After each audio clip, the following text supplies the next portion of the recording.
Hello mga ka-antrip, good evening po sa ating lahat. Welcome back again to our channel. 6:21 ng hapon pero hindi pa kami close at napakalakas ng ulan nung biglang pahapon na.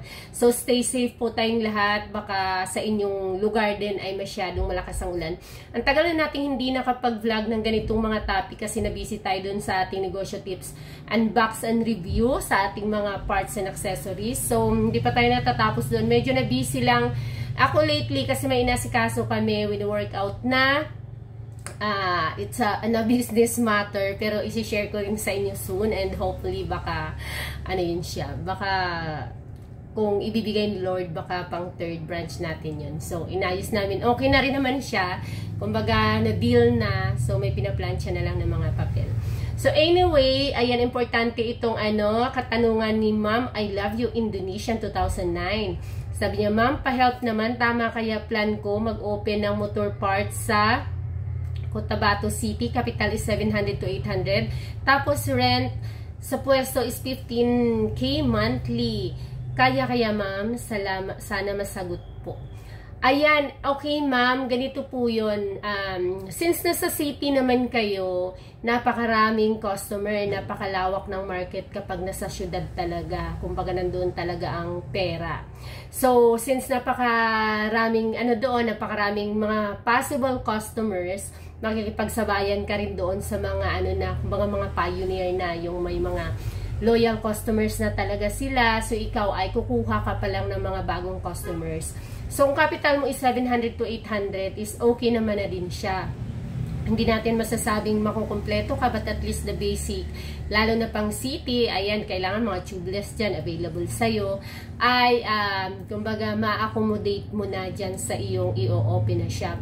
Yung tinatanong nyo kung kaya, hindi ko po yan masagot, pero expect nyo po na on your first, second, third month, baka hindi ganun kalaki. Kung kaya man yung rentals plus other bills like electricity at saka tubig kung kailangan mo magpasweldo or kung ikaw lang naman.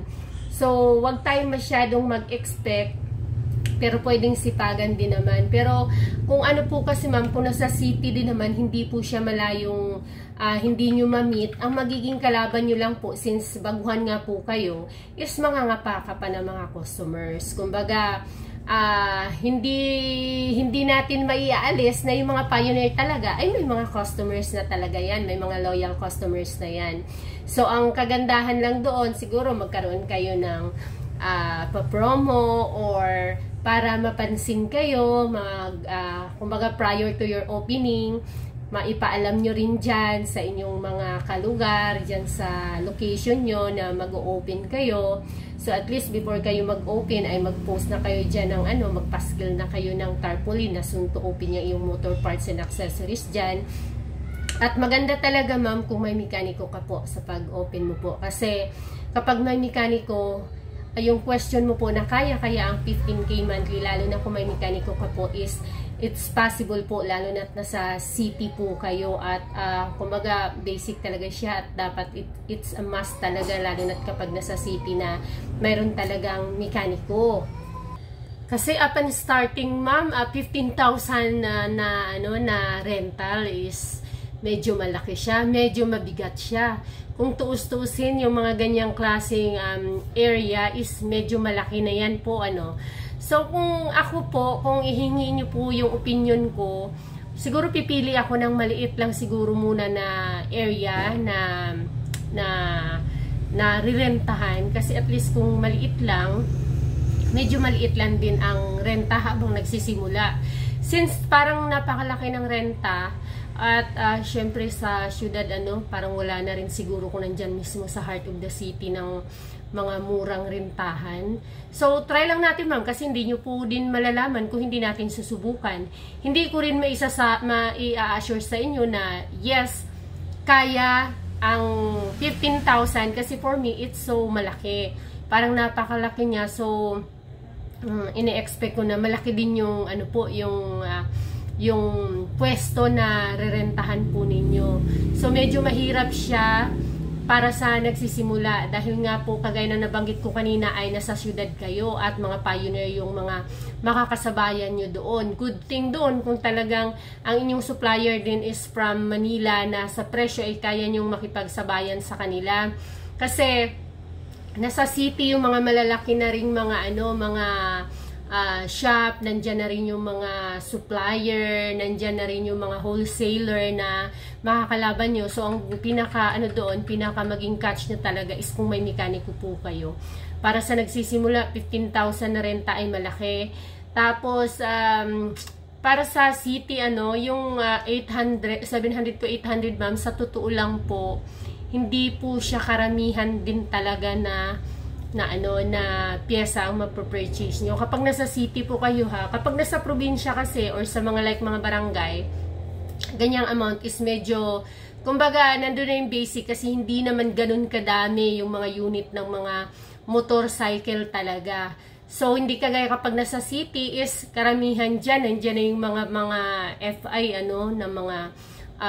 na mga motor. So, kailangan ng tubeless mo dyan, available ang mga 14 mo at 16 kasi napakaraming mga scooter, maraming mga naka-tubeless kapag nasa city. So, ang puhunan kaagad ng mga nasa tubeless is medyo may kalakihan din po siya. So, subukan nyo lang po at least, at saka expect nyo lang po na huwag kayong mag-expect ng too much ba. Expect nyo na kapag nagsisimula ng business ay hindi talaga ganun muna kalakas. Kasi mangangapa ka pa ng customers Yun yung pinakaunang-una nating gagawin na pag nag-open, pag nagsimula, wala pa tayo kaagad customers. Kasi manghihikayat pa lang tayo niya ng customers kasi yung mga pioneer, yung mga nauna dyan, may mga loyal customers na yan. So, ang pinaka-the best pa rin is the ating customer service. Kasi malay mo, through our good customer service, doon tayo makakakuha ng customer, lalo na kung baguhan pa lang. So, malay mo, mas maganda ang customer service dyan sa inyo compare dun sa iba. Magkaroon na ng choice yung ibang customer, lalo na kung mga medyo magkakadikit or medyo malapitan lang din naman. Kasi kapag nasa city, di ba, dikdikan din talaga sa presyohan. Kumbaga, pahabaan din ng PC pagdating sa sa presyo. So, yun yung isipin natin na makikipagsabayan ka po doon. At ang renta, doon ako nag-aalala sa renta kasi ang laki. At siguro kung ang mai-advise ko lang sa inyo, ganyang nagsisimula pa lang kayo, talaga, kumbaga hands-on ka po muna. Huwag ka munang kumuha ng mga sales lady, ng mga assistant, sales boy, at least meron ka mekaniko.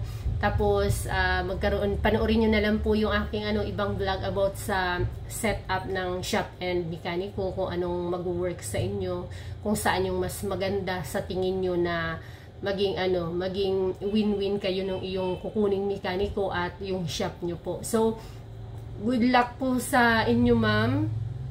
Medyo mahirap din itong pagsisimula ng ganitong klaseng negosyo.